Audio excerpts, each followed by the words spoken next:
Thank you all for coming to the launch of Neue Rituales, Neue Rituale, an artist's book and collective artwork in its own right, conceptualised, edited and designed by Oktavia Schreiner. During the COVID-19 pandemic, Oktavia began to wonder if an awareness of the importance of rituals has grown, and if this increased interest will continue to create a wave of new rituals in our private and communal lives. This wonderment became an artistic investigation, as Oktavia invited artists working in Scotland and Austria to respond to the theme of new rituals in contemporary art. The resultant publication is a diverse and multifaceted reflection on how repetition creates or questions meaning for the individual and society. It's a pleasure to host the launch of the book here at 60 Nicholson Street. For those that I haven't met before or haven't been to the gallery before, my name's Isabella Shields. I established the gallery in 2016 and I now operate and curate the exhibitions here with my co-directors and co-curators, Nel Cardozo and Aga Młyńczak. Aga is one of the contributors to the book, is operating the cameras tonight, and will be moderating the Q&A toward the end of the event. The New Rituals book is a relationship with some of the gallery's objectives, namely showcasing emerging artists and creating dialogues between Scotland-based and international practitioners. The book also involves the artists the gallery's worked with in the past, including Natsumi Sakamoto, whose exhibition we hosted in June and who'll be speaking tonight, and some of the artists that are in the upcoming group exhibition Thriving in Disturbed Ground, which opens on the 29th of October. That exhibition revolves around the escalation of gestures into significance and explores themes of consumption and ghostliness and the creation of narrative through repetition. It also hosts work by Maloney, who's one of tonight's speakers too and is also featured in the book, Caitlin Holly-Main, Hannah Lilly, Emmy Smith-Dix and Oktavia herself. So to introduce Oktavia, she was born in Salzburg and grew up in Berlin, rural Italy and Linz. Since 2017, she's been living in Scotland, and in 2020 she received the Arnold Lemon Prize for Ceramics. Oktavia predominantly works within ceramic sculpture and installation, making iconic forms which she paints with slips, glazes and combines with wooden structures. For the exhibition Thriving in Disturbed Ground, Oktavia has created sculptures focusing on the symbols of the religion she invented as a child. The images, forms and work titles in Oktavia's sculptures and ceramic works tell stories of fragility, pleasure and the human ability or inability to orientate oneself in the world. Rituals provide a means of relating to these ideas and facilitate some semblance of orientation in the world, in time and to each other. So to give you a kind of rundown of the event tonight, Oktavia will discuss the book itself and its creation and development in more depth before some of the artists read their contributions to New Rituals, both from the gallery and from abroad. We'll then have a 10-minute break halfway through these readings and we'll conclude with a panel discussion and Q&A led by Aga. If you're participating in the event online, feel free to send any questions you might have for the Q&A through as they come. But if you're in the space, please just wait till the Q&A itself to minimise chaos. And without further ado, please welcome Oktavia Schreiner.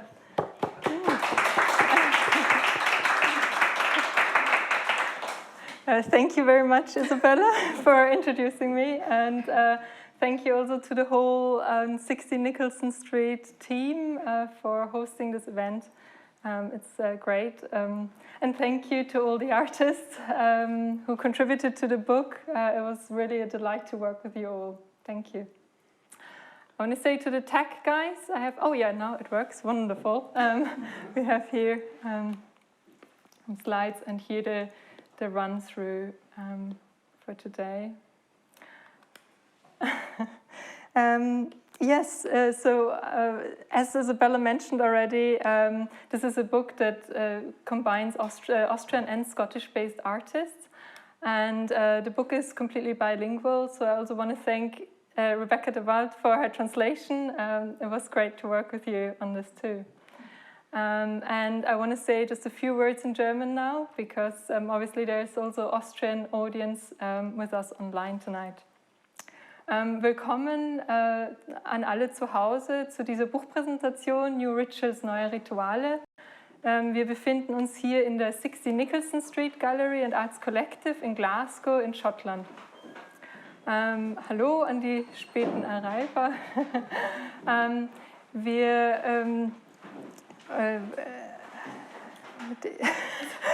Completely.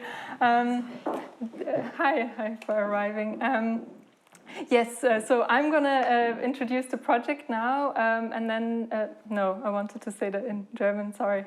That is confusing with bilingual project, you always have to switch around. So Ich werde jetzt ein bisschen was zu dem Buch selbst sagen und dann werden einige der Künstlerinnen aus dem Buch lesen. Es wurde Ihnen auch mit der Registrierung heute Abend eine PDF zugeschickt mit den Texten der Künstlerinnen und Künstler, sodass Sie zu Hause auch mitlesen können. Falls Sie das nicht erhalten haben, auf meiner Webseite ist das PDF auch zu finden, auf www.oktaviaschreiner.com. Wenn Sie da in dem Menü auf Collaborations, New Rituals, Book Launch gehen, ist es auch dort zum Herunterladen zu finden. Ja, und nach den Lesungen der Künstlerinnen wird es dann noch ein kleines Gespräch geben und die Möglichkeit, Fragen zu stellen. Und jetzt werde ich im Englisch weiter fortfahren. Yes, I'm going to introduce a little bit this book now.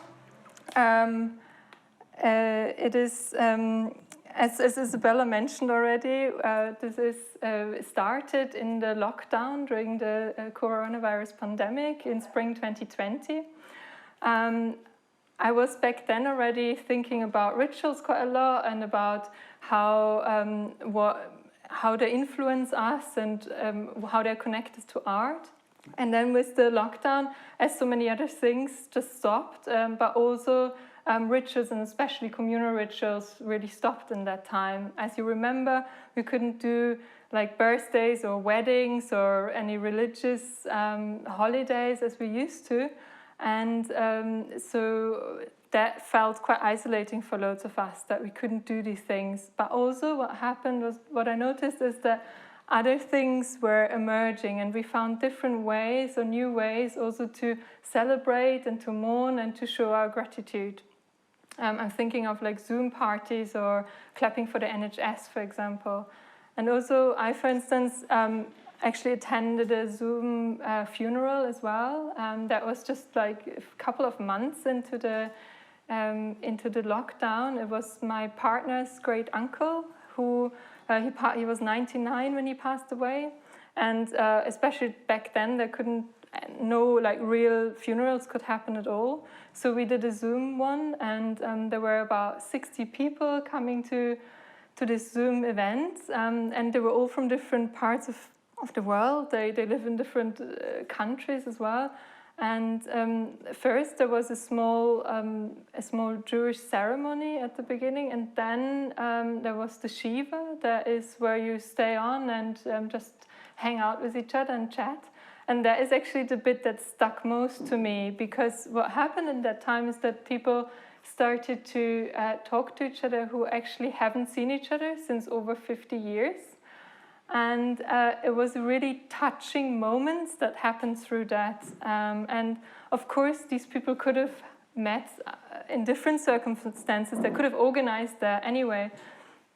But in a way, it needed that sort of occasion and that structured ceremony for them to come together and have no initial expectation from the individual. They just had to come along. And it created that possibility for them to also open up and have these connections and create this community again in a way. And yeah, this experience made me think what other people's new rituals are, or other people's rituals and what they mean in other people's lives. So for this book, I was able to invite 26 artists to create a visual contribution and also write a text. With the sort of overarching topic, new rituals. And as you said, I'm from Austria, but I choose to live in Scotland. But in this time, in the last 1.5 years, something new happened, that the borders were really closed, and that hasn't happened. That wasn't my experience before, and I didn't know about that. So it was quite a strange sort of division between these countries and these worlds as well. So that gave me an occasion, or I wanted to do something cross-national that came out of that as well. With the artists, we were able to do a couple of or several actually Zoom meetings, and so all the Austrian and the Scottish artists were able to get to know each other. and we were talking about ideas and just sharing some of our thoughts as well. And I think there are now even a few people who still have the independent contact as well. And yeah, that was a really good outcome in that sense as well. But to stay about the book, I think there were artists had really different approaches to the topic. Some were thinking more about intimate rituals, others were thinking more about family rituals, and others about rituals in politics. And then there were like artists who were thinking about the rituals of art making and rituals in history. And they also were thinking about these rituals. They were interpreting them in different ways, in a wider sense, but also in a very narrow sense. And some were thinking more about the repetition aspect of rituals, and others were thinking more about sort of aesthetics and symbolism. So I think we created quite a diverse outcomes through that. All sorts of ideas came together, and in this book, I decided to divide the artist up in chapters. There are 4 chapters, each with, I'm going to go with the slide in a second. And each chapter also has, it starts with quotes from the artists. And I'm going to just read introduce briefly these 4 chapters. And I'm just very shortly also saying now a few words in German. Ich möchte jetzt kurz noch etwas auf Deutsch sagen über die Künstlerinnen und Künstlerbeiträge. Es sind 26 Künstlerinnen und Künstler aus Schottland und aus Österreich. Ich bin Österreicherin und lebe in Schottland, und mit der Pandemie war diese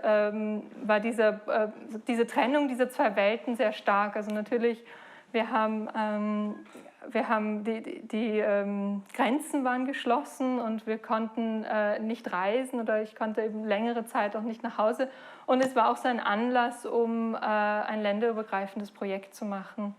Und es gab mehrere Zoom-Meetings, wo sich auch alle Künstlerinnen aus Schottland und aus Österreich getroffen haben und wo wir uns unsere Ideen vorgestellt haben. Und einige dieser Künstler haben jetzt auch noch Kontakt, was also sehr schön ist auch.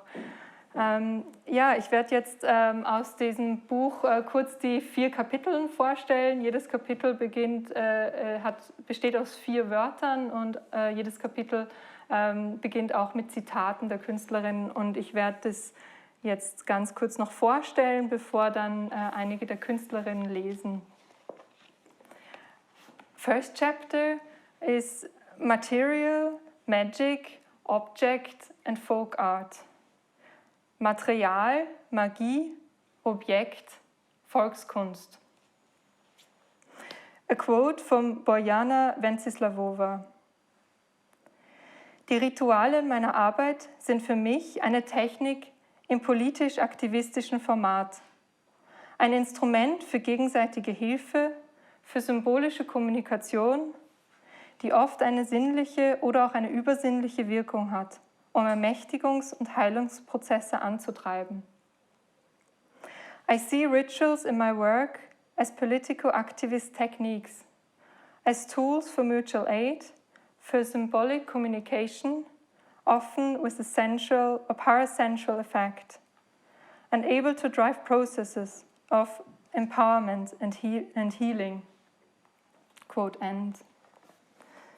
The second chapter is called Community, Body, Artist and Instruction. Gemeinschaft, Körper, Künstlerin und Anleitung. Quote, Aga Paulina Młyńczak. Laut der Wissenschaft haben Verhaltensmuster, deren Absicht unbestimmt ist, die Fähigkeit, originalgetreu wiederholt zu werden und dann als Ritual Verbreitung zu finden. Science says that patterns of behavior, where the objective is obscure, have the capacity to become faithfully repeated and spread as rituals. The third chapter is Renewal, Nature, Belief and Pattern. Erneuerung, Natur, Glaube, Muster. Quote Laura Polt. Dieses Ritualverhalten, etwas zuerst zu verkünden und dann auszuprobieren, ist so, als ob man einen Büffel an eine Höhlenwand malt, ehe man auf die Jagd geht. The ritualistic behavior, proclaiming first and then trying, is like painting a bison on the wall of a cave before going hunting. And the last chapter is Time, Memory, Grief and Healing. Zeit, Erinnerung, Trauer und Heilung. Quote Thomas Scheuswohl. Ich frage mich, wie ein ritueller, künstlerischer oder spielerischer Umgang mit Verlusterfahrungen aussehen kann. I wonder what ritualistic, artistic or playful engagement with experiences of loss might look like. Quote end. Yes, and now I think it's a good time to let the the artists read some of their texts and also to see a bit more about the images. Yeah, thank you so much, Oktavia. Our first virtual guest, Abiona Esther Ojo, is a visual artist working in Vienna. In November 2020, she finished her studies at the Academy of Fine Arts in Vienna in the Department of Sculpture and Spatial Strategies. She was also the Kunsthalle Prize winner for 2020. And Abiona will now read her work considering textiles, relationships, and the capturing of a moment.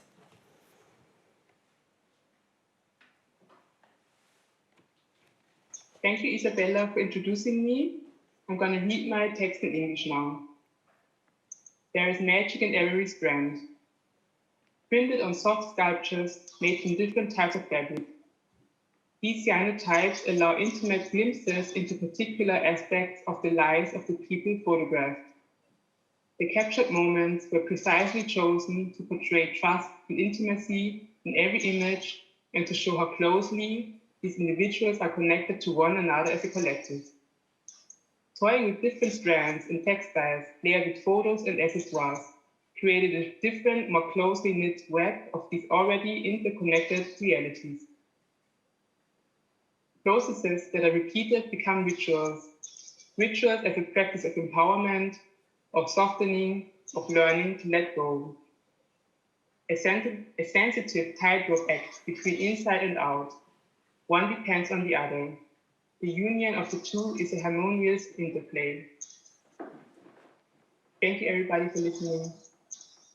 Thank you, Abiona.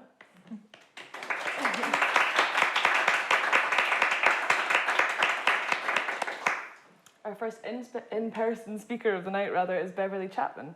She was born in Oxfordshire, gained her BA from the Chelsea School of Art in London and her master's degree from Glasgow School of Art. She's exhibited at Tramway here in Glasgow and has been artist in residence at Hospitalfield. She currently lives and works between Glasgow and London, and she'll be reading her piece on both the ideas of restoration and rubbish and her cat Maggie. So please welcome Beverly Chapman.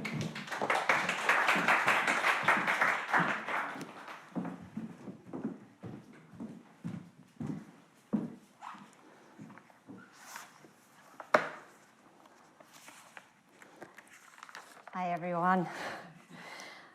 So this is the piece, The Only Cat I Have Ever Slept With. Okay, so in my practice, I have recycled materials as many artists do. This has led me to restore objects and ritualistically collect and archive things that I consider valuable.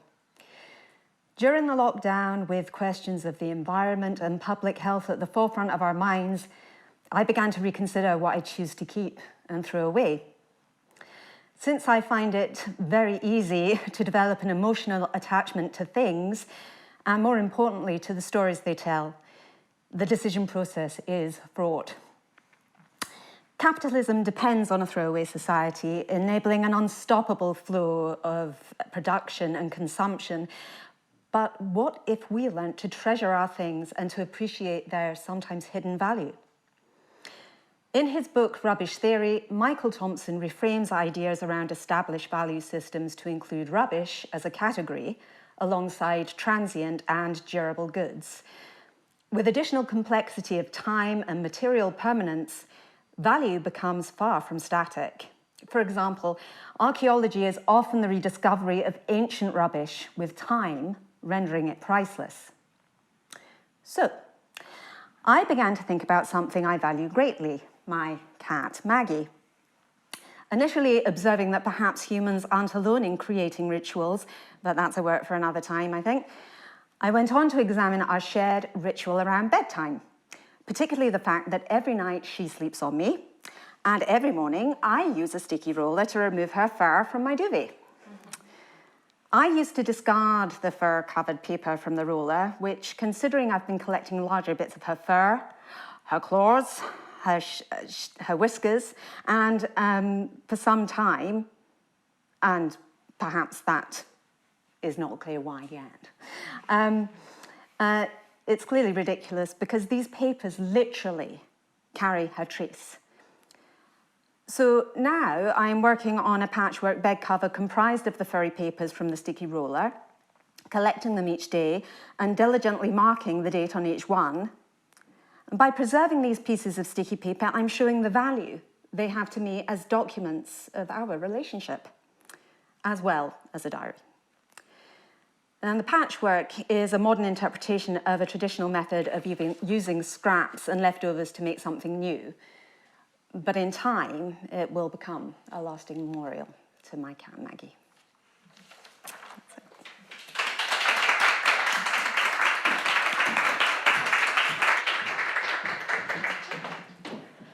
Our next virtual guest is art therapist and multimedia artist Catarina Godzilla. Catarina lives and works in Linz and Vienna. She completed a masterclass in graphic design at HTL Linz, holds a bachelor's degree in creative therapies from the University of Arnhem-Nijmegen. She also holds a Master of Art in Sculptural Conceptions and Ceramics from the University of Art and Design Linz. Catarina will now present her piece on Pachamama, Blood and Soap.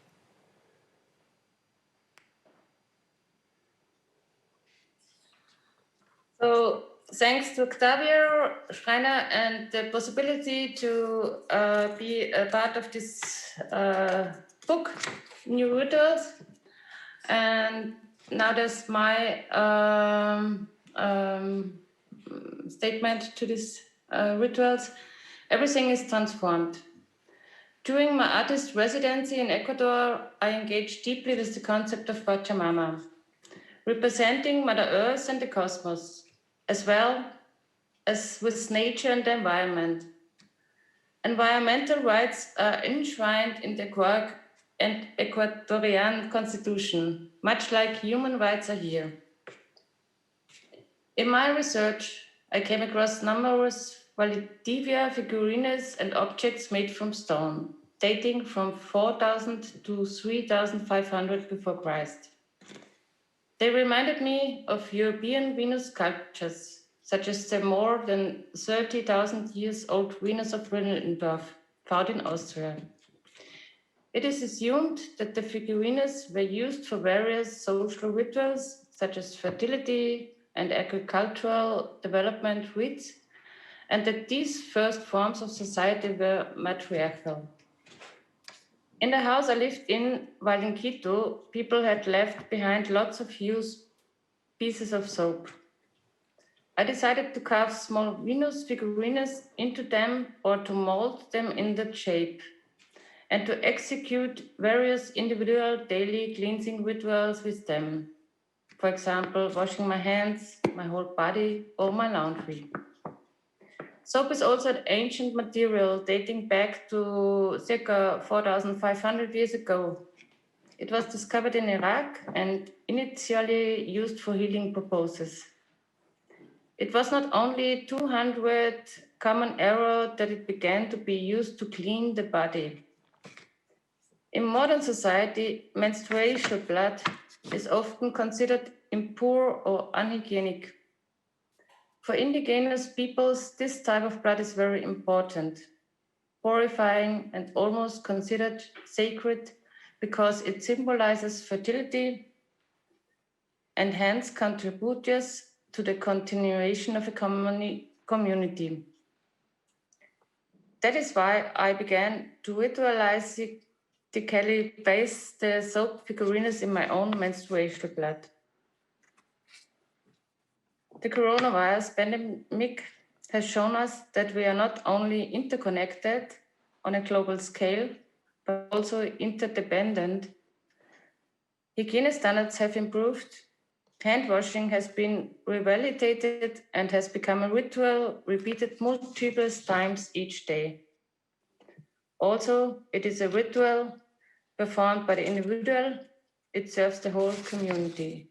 Thanks to you all.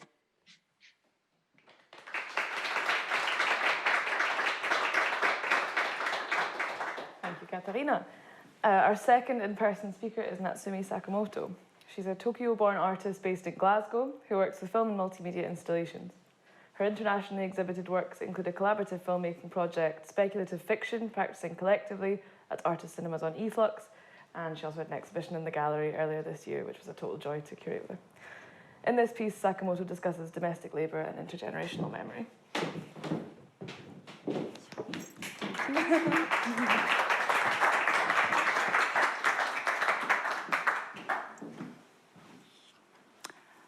Thank you, everyone.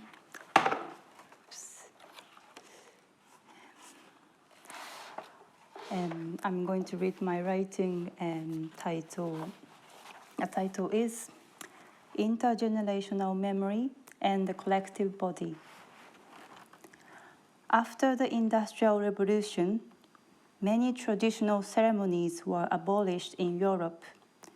While rituals have been lost in industrialized countries as a result of economic priorities, in Japan, at least, they seem to have survived.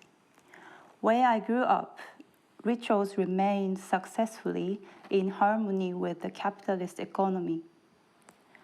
Rituals are part of my everyday life. Many traditional events, while changing their forms, have been kept to this day. In addition to public rituals, such as traditional and religious ceremonies, there are other more personal rituals in everyday life. For example, the body gestures of domestic labor, which require specific procedures and method, sometimes have a ritualistic form. The act of washing rice, especially, has retained its manual labor, even after the automation of domestic work in post-war Japan. The technique of rice polishing has developed. The time we spend washing rice has become less than it used to be, and pre-washed rice is becoming more common.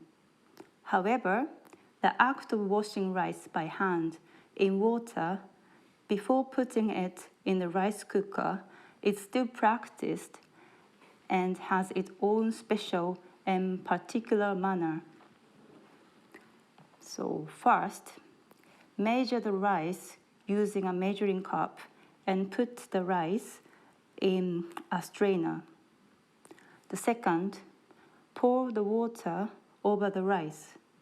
Turn the hand clockwise to wash the rice. Then quickly drain the first water. The third, repeat this process 3 or 4 times until the water is no longer white. When I wash the rice, it reminds me of the way my mother used to do it, and I feel a little anxious that I may be doing it wrong. I wonder if my mother learned to wash rice from my grandmother.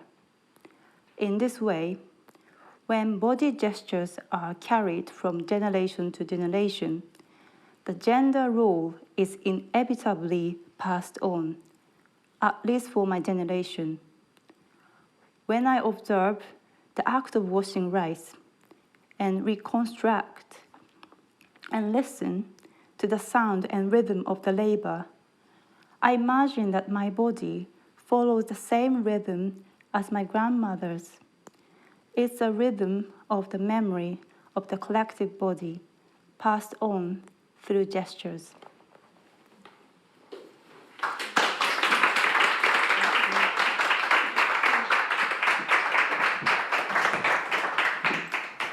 So our last speaker for the first half of the event is Bulgarian artist Violeta Ivanova, who lives and works in Linz, Austria. She gained her bachelor's degrees from the National Art Academy in Sofia, Bulgaria, and from the University of Art and Design, Linz. She works internationally and collaborates on projects and research in Japan, South Korea, China, Cyprus, Bulgaria, and Austria, among other countries, and her work for the publication revolves around good luck. So, hello everybody. Thank you, Oktavia. I'm very glad to be part of this project. My contribution to New Rituals book is titled, But Maybe Today.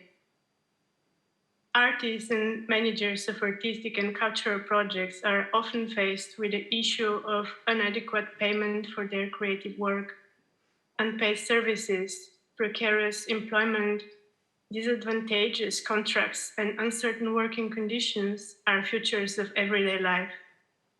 This unsatisfying situation makes alternative options to pay for one's livelihood a necessity, but maybe today suggests a possible option. For 1 month, I attempted to improve my income through gambling and the use of lucky charms and special rituals, and analyzed my daily success rate. Some of these rituals are widespread and uniform, others were very specific and personal.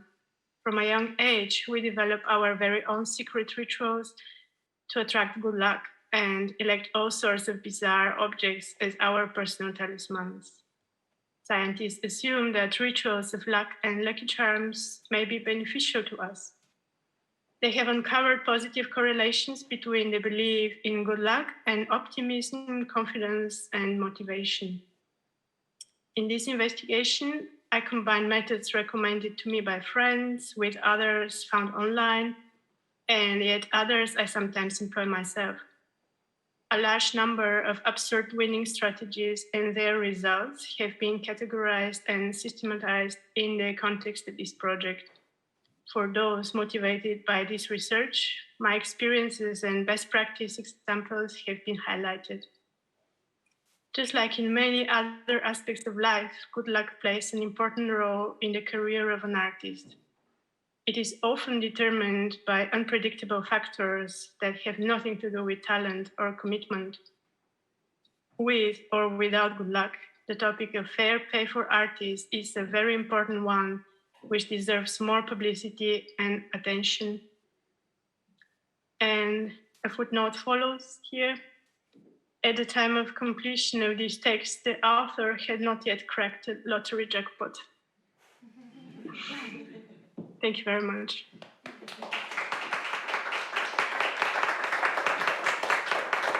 Well, thank you, Violeta. And thank you to all of our readers so far. We just want to take this opportunity to mention some of the artists who are either in the audience tonight or couldn't be here tonight. And Oktavia is going to take you through a wee slideshow of their work. Let's have a look if there's anything happening. Yes, I'm just going to mention the artists and their titles of their work. So the first is James Rigler, Other Hands Are Out There. Then we have Seikai Machache, Ritual Manifestation. Ross Fleming, Spice Boys. Flora de Becci, Ritual and Investment in Material over a Period of Time. Bojana Venceslavova, Magic Resistance. Fabian Fink, Diamantstruktur. Elke Halbmeier, Momentmale. Edward Bruce, Rap Exchange. Stephanie Black Daniels, Various Fingers in Chess Positions. Rainer Nöbauer-Kammerer, Arbeit und andere Dinge. Aga Paulina Młyńczak, teach me a word you're afraid to forget. Adam Ulen Isteriani.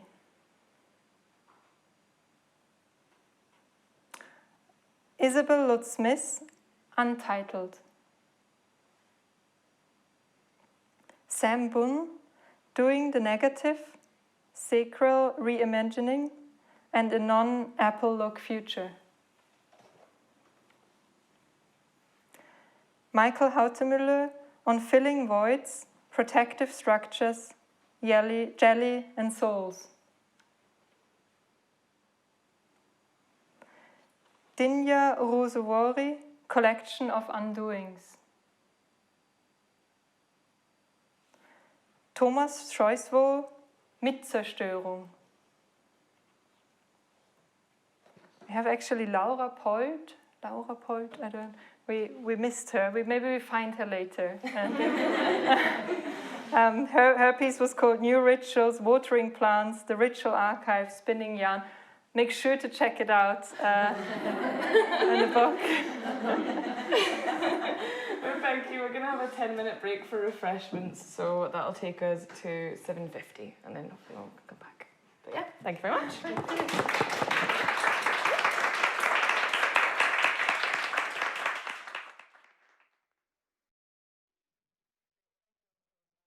Feel refreshed and you're all sitting comfortably.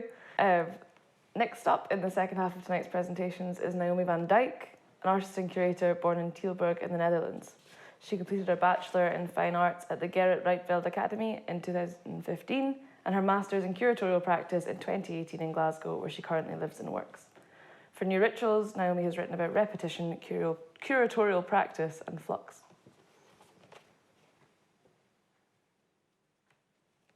Thank you, Isabella, for introducing me. I will read a bit of my part of the book, which starts with a quote. It is dangerous for anyone to teach who has not been trained in the practical life. For someone who owns a ruined house, receives guests there, harm is done because of the dilapidation of the dwelling. Unquote. Amma Sinclair of Alexandria. Creating complex spaces for others to dwell in or for thoughts to take harbor requires practice and care. Amma Sinclair spoke of this responsibility at the beginning of the 5th century AD. A desert mother, she and other women practiced a form of early Christian mysticism based on rigorous asceticism and harmonizing oneself with the absolute silence of the desert. Despite their sequestered existence, the desert ascetics received their guests with a deep spirit of hospitality. Some lived in small groups, followers acquired not through teaching, but through listening. To learn from their sayings is to learn how to live together while allowing for individual flows and how to become comfortable with getting lost. While some rituals are structured around rhythm and objects, desert asceticism relies on rhythmos, an irregular transmuting form like a wave or dune, but a form nonetheless. Shaping a space to bring people and thoughts together, we might consider rhythmos as a direction to work within conditions of flux. At the same time, while working within conditions of transformation, it is important to keep asking, how do we repeat ourselves? And thank you for your time.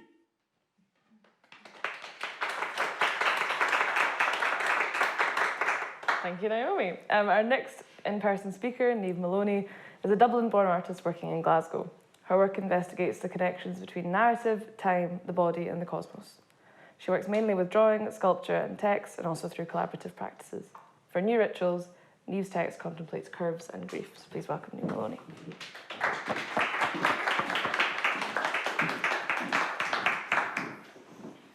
Thank you, Isabella. Hi, everybody.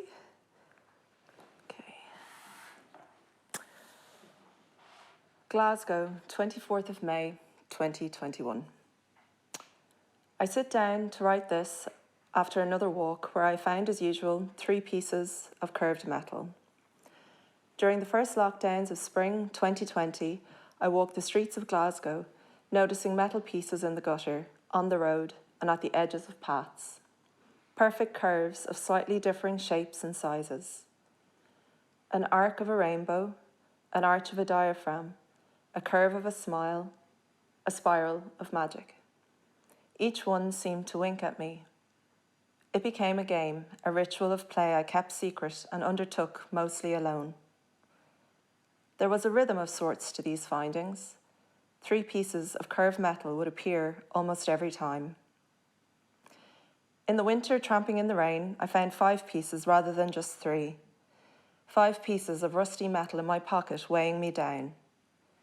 As I walked, feeling the Glasgow rain seep through the seams of my farcical waterproof coat, I realised I was gathering metal barbs of grief. Barbs of rigidity. Exactly how I imagine grief to lodge in my body. Heavy, rusty, weighty. The detritus of a journey. I began to lay these barbs on paper to be painted. Layer upon layer of emulsion, saliva and icing sugar applied in an attempt to make them fluid. Like adding sugar to concrete. To reject them, spitting them up and out. Tracing their shapes on paper with pencil. Tracing my grief, a collected grief, our collective grief. Walking these same paths for a year, I'm not sure I can stop. This ritual of happenstance allows me time to move my body, to feel delight in finding my weighty treasure, clanking home with satisfaction heavy in my pockets, laying my metal bits down in the studio to somehow obliterate them with spit-laden syrup until they are either a rusty trace or a white space on a page. The joy of lifting each piece from its repose to see what would remain. A washing of, a soaking through, a sitting with the barbs until all that is left is either completely removed or leaves a beautiful trace of a smile behind. Thank you. Thank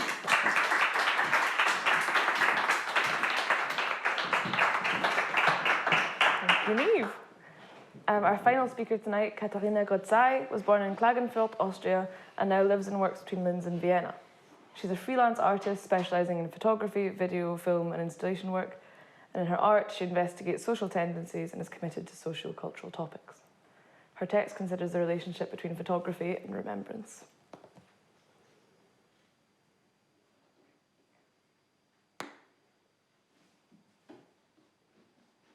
Thank you for your introduction, Isabella. I'm reading my text that I wrote for Photography at the Center of a Ritual, my project for this book. On 9th of May, Russia celebrates Victory Day, the end of the Second World War. Besides a large military parade in Moscow, people organize processions in many places, the so-called Immortal Regiment, Besmертный Polk, which originated in the citizens' movement. People from various backgrounds gather in protest parades to remember their ancestors in a special way by carrying photos of the loved ones who served or died in the Second World War. The meaning of these photographs carried over into the public realm is what interests me here. They act as a unifying element for this heterogeneous group of protesters and are at the center of a new ritual. Seen from above, this placard ocean of faces makes the extent of the carnage of the Second World War palpable. The photographs simultaneously serve as an act of remembrance and a memorial.